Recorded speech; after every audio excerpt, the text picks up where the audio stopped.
அஸ்ஸலாமு அலைக்கும் வரஹ்மத்துல்லாஹ். நமது நாட்டில் 78 ஆண்டுகளுக்கு பிறகு ஒரு பள்ளிவாசலில் ஒலித்த அதான்.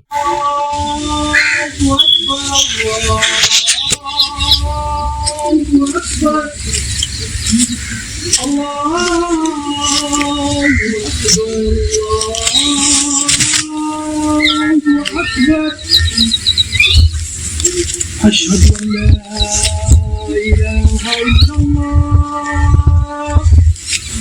أشهد أن لا إله إلا الله 1947 இந்தியாவுக்கு சுதந்திரம் கிடைத்த போது நாடு முழுவதும் பெரும் கலவரம் ஏற்பட்டது. அதில் இந்தியா முழுவதும் லட்சக்கணக்கானோர் உயிரிழந்தனர். அதில் பஞ்சாப் மாநிலம் பெரிதும் பாதிக்கப்பட்டது. பஞ்சாப் மாநிலம் கிழக்கு பஞ்சாப் மற்றும் மேற்கு பஞ்சாப் என இரண்டாக பிரிக்கப்பட்டது. கிழக்கு பஞ்சாப் இந்தியாவின் எல்லைக்குள்ளும் மேற்கு பஞ்சாப் பாகிஸ்தானின் எல்லைக்குள்ளும் சென்றது. மேற்கு பஞ்சாபில் இருந்த சீக்கியர்கள் மற்றும் இந்துக்கள் கிழக்கு பஞ்சாபிற்கும், கிழக்கு பஞ்சாபில் உள்ள இஸ்லாமியர்கள் மேற்கு பஞ்சாபிற்கும் இடம்பெயர்ந்தார்கள். அதனால் கிழக்கு பஞ்சாபில் ஜலந்தர் என்னும் மாவட்டத்தில் மசானி என்னும் ஊரில் உள்ள இந்த பள்ளிவாசலில் பாங்கு கொடுப்பதற்கும் தொழுகை நடத்துவதற்கும் ஒரு இஸ்லாமியர் கூட அங்கு மிஞ்சவில்லை. 78 ஆண்டுகள் கடந்தன. அந்த 78 ஆண்டுகளில் அந்த பள்ளிவாசல் பராமரிப்பு இல்லாமல் கொஞ்சம் கொஞ்சமாக சேதமடைந்தது. சேதமடைந்த பள்ளிவாசல் இந்த வீடியோவில் காண்பது போல் காட்சியளித்தது. ஒரு நாள் அந்த ஊரில் வசிக்கும் ஒரு சீக்கியர் எவர் தன் சிறு வயதில் சேதமடைந்து கிடந்த அந்த பள்ளிவாசல் மீது ஏறி விளையாண்டாரோ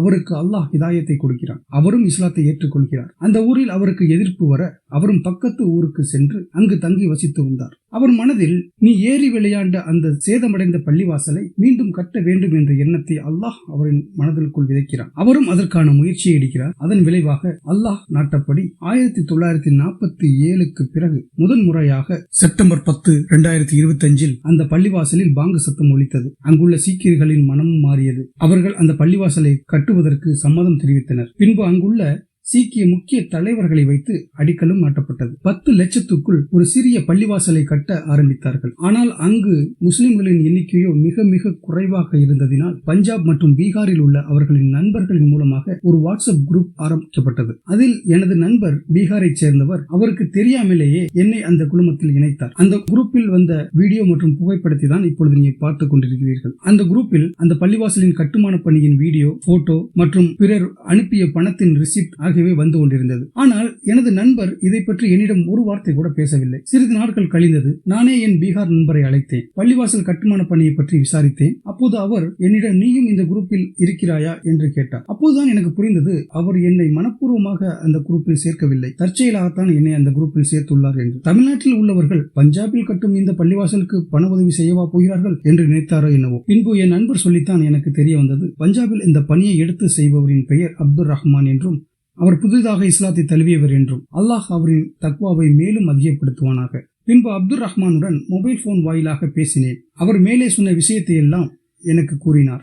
மேலும் அவர் வாட்ஸ்அப் குரூப்பில் அனுப்பியுள்ள QR எண்ணுடையது. அதை தற்காலிகமாக உபயோகிக்கிறோம். விரைவில் பள்ளிவாசலை கவர்மெண்டில் ரிஜிஸ்டர் செய்து விடுவோம். பள்ளிவாசலை கவர்மெண்டில் ரிஜிஸ்டர் செய்தவுடன் பள்ளிவாசலுக்கான பேங்க் அக்கவுண்ட் திறந்து விடுவோம். அதுவரை என்னுடைய QRக்கு பண உதவி செய்ய விருப்பம் உள்ளவர்கள் பணம் அனுப்பலாம் என்று கூறினார். அதற்கு நான் அவரிடம் எனக்கு தெரிந்தவர்கள் மற்றும் தெரியாதவர்களுக்கெல்லாம் இந்த செய்தியை என்னால் முடிந்தவரை நான் கொண்டு சேர்க்கிறேன். அல்லாஹ் யாருக்கு நாடுகிறானோ அவர்கள் ஒரு செங்கக்கல்லுக்கான தொகையையோ அல்லது ஒரு சிமெண்ட் மூடைக்கான தொகையையோ எங்கள் தமிழ்நாட்டில் இருந்து அனுப்ப வைப்பான் இன்ஷா அல்லாஹ் என்று கூறினேன். இந்த வீடியோவை பார்ப்பவர்கள் உங்களால் முடிந்த உதவியை செய்யுங்கள். அப்படி செய்ய முடியவில்லை என்றாலோ அல்லது இது பொய்யான தகவலாக இருக்கும் என்று நினைத்தாலோ நீங்கள் பண உதவி செய்ய வேண்டாம். அதற்கு பதிலாக இந்த வீடியோவை உங்கள் நண்பர்களுக்கு பகிருங்கள். அல்லாஹ் அவர்கள் மூலமாக மிக குறைவான இஸ்லாமியர்கள் கொண்ட அந்த ஊரின் அந்த பள்ளிவாசலின் கட்டுமான பணிக்கு உதவ வைப்பான். எத்தனையோ பெரிய பெரிய பள்ளிவாசல்களில் தொழுவதற்கு குறைவான ஆட்கள் இருப்பதை பார்த்திருக்கிறோம். ஆனால் அங்கு தொழுவதற்கு இடம் இல்லாமல் அங்கும் இங்கும் தொழுதவர்களுக்கு ஒரு சிறிய பள்ளிவாசலை கட்டுவதற்கு